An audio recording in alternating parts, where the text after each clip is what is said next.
এই ভিডিওতে আমি 10টা রিজন বলবো যে 10টা রিজনের জন্য আপনার আসলে ওয়ার্ডপ্রেস ট্রাই করা উচিত বা আপনার ওয়ার্ডপ্রেসকে একবার হলে এক্সপ্লোর করা উচিত। ওয়ার্ডপ্রেস হচ্ছে মোটামুটি এখনকার সময় সবচেয়ে পপুলার। এখনকার টেসলা 10 ইয়ার যদি দেখেন, আপনি লাস্ট 10 বছর যদি দেখেন, তাহলে ওয়ার্ডপ্রেস হচ্ছে মোটামুটি সবচেয়ে পপুলার একটা সিএমএস টুল। এবং রাইট নাও শুধু ওয়ার্ডপ্রেস এখন সিএমএস এর মধ্যেই সীমাবদ্ধ নেই। ওয়ার্ডপ্রেস দিয়ে আপনি এখন আপনার মার্কেটিং অটোমেশন থেকে শুরু করে চলেন এই 10টা রিজন আমি দেখাই কোন 10টা রিজনের জন্য শুরু করবেন। প্রথমত, ওয়ার্ডপ্রেস হচ্ছে একটা ওপেন সোর্স প্ল্যাটফর্ম, যেটার জন্য আপনাকে 1 টাকাও দিতে হবে না। আপনি জাস্ট বিনা পয়সায় আপনি ওয়ার্ডপ্রেস ডাউনলোড করতে পারবেন, আপনার হোস্টিং সার্ভারে হোস্ট করে আপনি আপনার মন মতো ইউজ করতে পারবেন। এছাড়া ওয়ার্ডপ্রেস ছাড়া এখন যত ধরনের সিএমএস টুল আছে সবগুলোর জন্য কোনো না কোনো টাকা পে করতে হয়, প্রাইজিং আছে। সো আপনার এই ক্ষেত্রে হচ্ছে ওয়ার্ডপ্রেস ফ্রি। আপনি জাস্ট wordpress.org থেকে আপনি লেটেস্ট ভার্সনটা ডাউনলোড করে জাস্ট আপনি ডিপ্লয় করে দেখতে পারেন আসলে ওয়ার্ডপ্রেসটা কি। আর ওয়ার্ডপ্রেস এক্সপ্লোর করার জন্য এখন আরো অনেক টুল আছে ইজি যেগুলো দিয়ে আপনি ইজিলি একটা লোকাল সার্ভারে লোকাল সাইট ক্রিয়েট করতে পারবেন। যেমন লোকাল ডাব্লিউপি, ওয়ার্ডপ্রেস স্টুডিও, ডেভকিনস্টা নামে যে টুলগুলো আছে, এই টুলগুলো দিয়ে আপনি একজন যদি বিগিনার হন তাহলে এই মোটামুটি এই টুলগুলো দিয়ে আপনি একটা লোকাল সাইট ক্রিয়েট করে ফেলতে পারবেন। সো আপনার জন্য একদম কস্ট ফ্রি, টাকা লাগলো না, কিচ্ছু না, জাস্ট ডাউনলোড অ্যান্ড ইনস্টল, আপনার একটা লোকাল সাইট রেডি হয়ে গেল।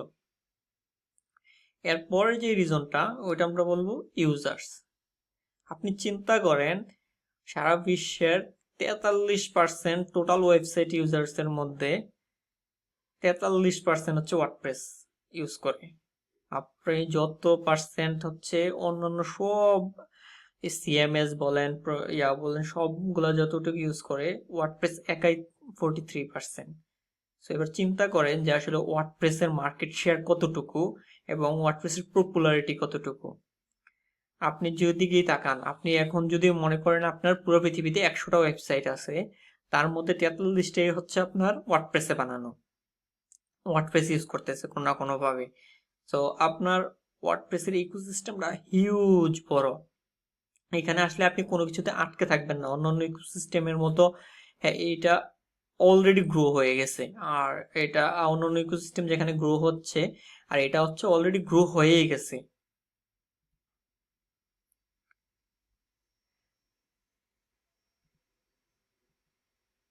দেন হচ্ছে রেস্ট এপিআই। ওয়ার্ডপ্রেসের এখনকার সময় সবচেয়ে পপুলার একটা ফিচার হচ্ছে রেস্ট এপিআই। আপনি যদি আপনার ওয়ার্ডপ্রেসকে ব্যাকএন্ড হিসেবে ইউজ করেন, আপনি জাস্ট রেস্ট এপিআই দিয়ে আপনার বিভিন্ন সার্ভিসের সাথে আপনার ওয়ার্ডপ্রেসকে কানেক্ট করতে পারবেন, ইন্টিগ্রেট করতে পারবেন। থার্ড পার্টি যত সার্ভিসেস আছে, আপনি পেমেন্ট থেকে শুরু করে মার্কেটিং রিলেটেড এবং মেল সার্ভিস থেকে শুরু করে এমন কিছু নাই যেটা হচ্ছে আপনি রেস্ট এপিআই দিয়ে কানেক্ট করতে পারবেন না।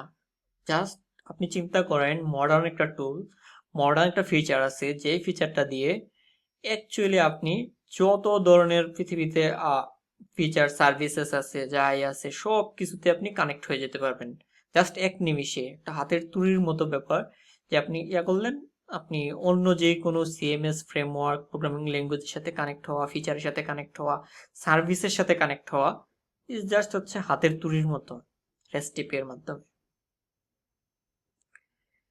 নতুন ওয়ার্ডপ্রেসের গুটেনবার্গ আসার পর থেকে রিয়েক্ট জেএস সাপোর্ট করা শুরু করছে ওয়ার্ডপ্রেস।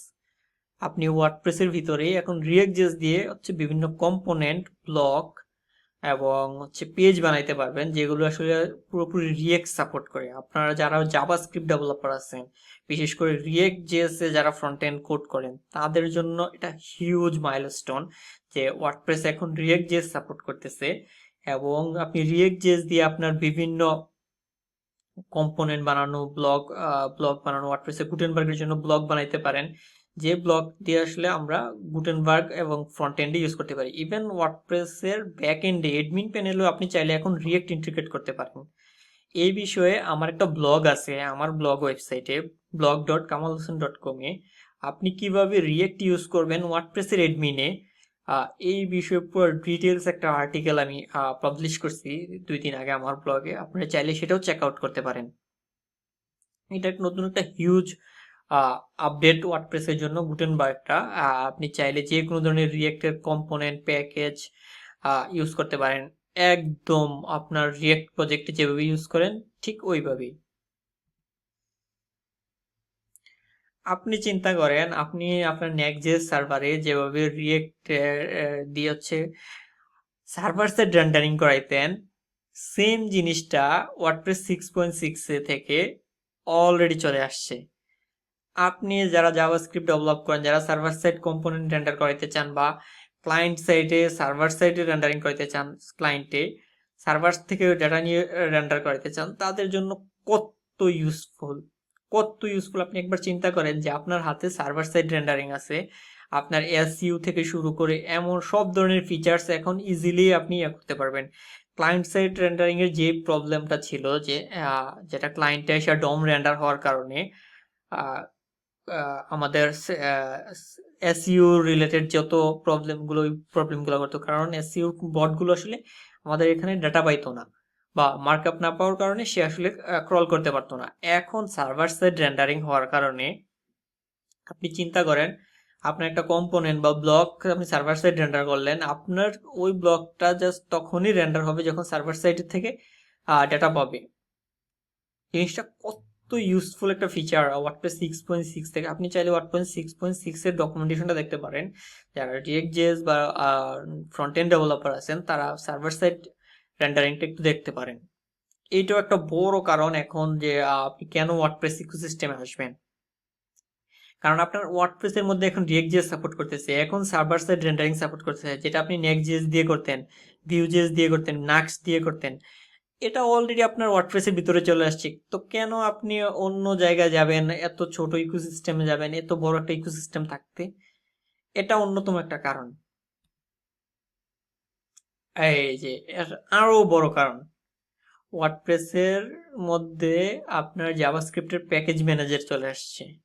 নোডের যে প্যাকেজ ম্যানেজারগুলো, আপনি চাইলে npm ইউজ করে যেই কোনো প্যাকেজ ইনস্টল করতে পারেন ওয়ার্ডপ্রেসের হ্যান্ড প্রজেক্টে, এবং সেই প্যাকেজটা ইজিলি ইউজ করতে পারেন as usual your React Next JS project.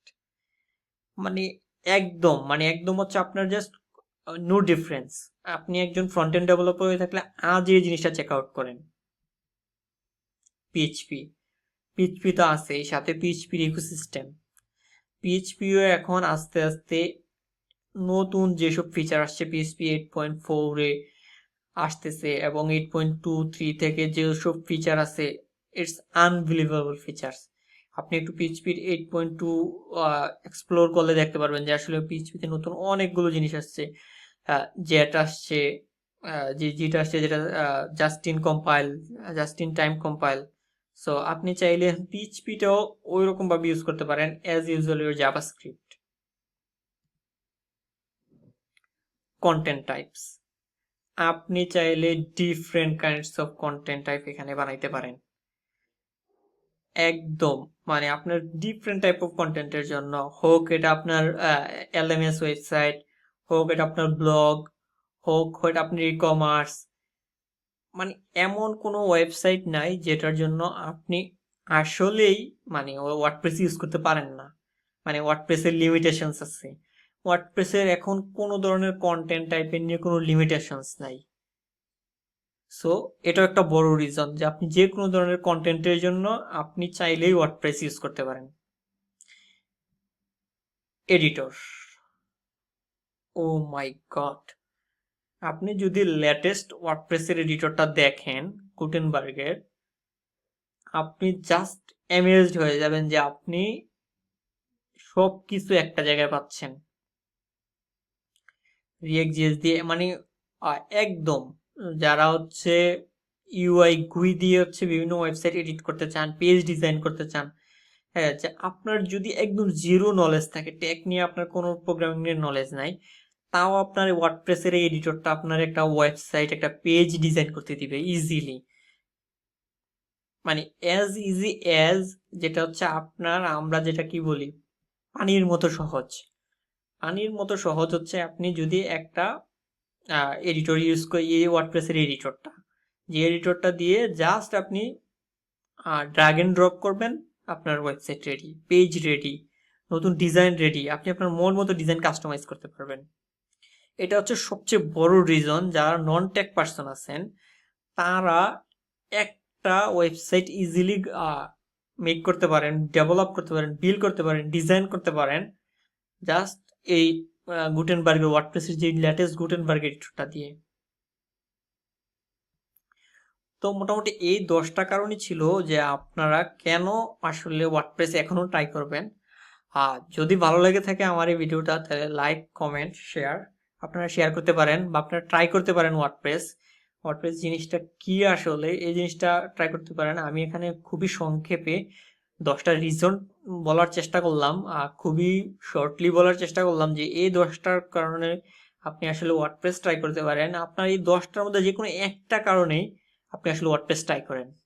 So দেখা হচ্ছে তাইলে অন্য কোনো ভিডিওতে, অন্য কোনো টিউটোরিয়ালে। আমার ইচ্ছা আছে অনেক টিউটোরিয়াল বানানোর।